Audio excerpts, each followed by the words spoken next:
Yes, mambo vipi? Taarifa njema kabisa kwa mashabiki wa Simba ni kwamba kuna taarifa ambazo Clatous Chota Chama kurudi tena kwenye klabu ya Simba.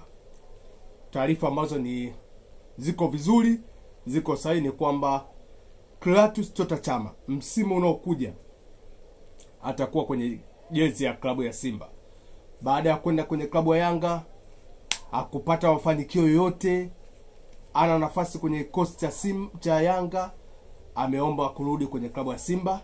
Na ukitizama viongozi wa Simba kina Azim Deuji, ni moja mchezaji wao ambao wanampenda sana, ni moja mchezaji ambaye kaweka legacy kubwa kwenye klabu ya Simba.